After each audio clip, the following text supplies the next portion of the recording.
Hey YouTube, Modkip here. Another weapon breakdown today. This time around we'll be going over different times. The first, Strand Pulse Rifle, and just like the gun it's a reskin of, Outlast, it is a rapid fire, meaning it gets 540 RPM and a bonus to reload when the mag is empty. In fact, when paired with Alloy Mag in the second slot, different times goes from a 2.28 second reload to a 1.55 second reload when the mag is empty. Add Outlaw from the third slot into the mix, and it drops to a 0.79 second reload.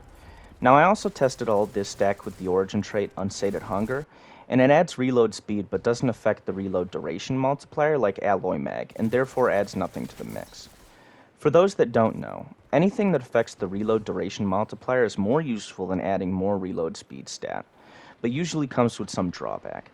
Alloy Mag only works when the mag is empty, and Drop Mag was reworked to reduce mag size. It originally would discard all ammo in the mag on reload, which was an issue before infinite primary ammo. So what I'm saying is Alloy Mag is better than Flared Magwell for reload speed, but only when the mag is empty.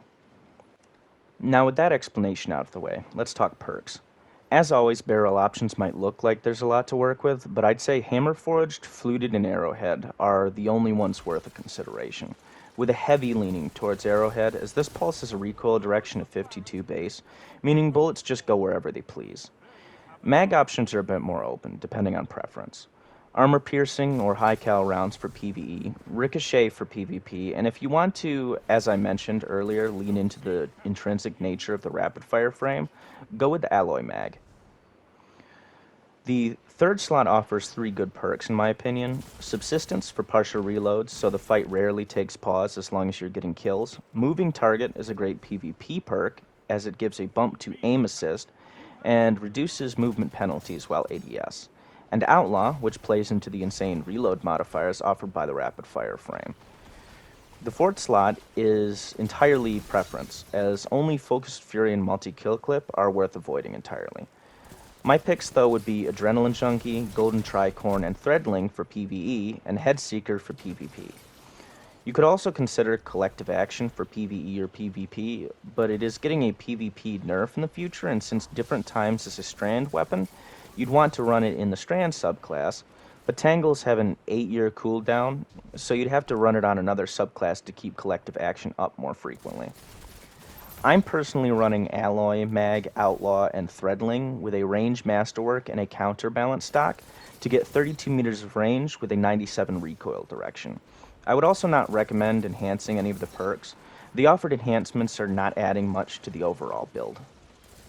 This weapon isn't that bad, and if you missed out on a God Roll Autumn Wind, and for some reason Outlast also isn't dropping a God Roll, I'd pick this up and craft it.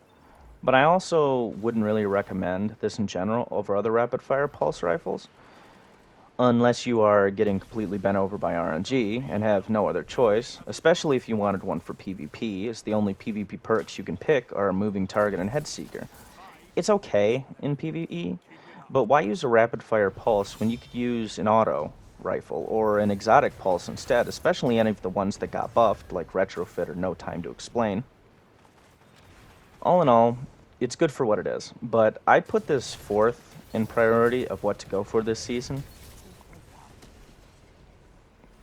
With that said, leave a like if the video was helpful, comment if you have anything to add, and subscribe for my take on the rest of this season's weapons, because I finally have them all. And as always, thanks for watching.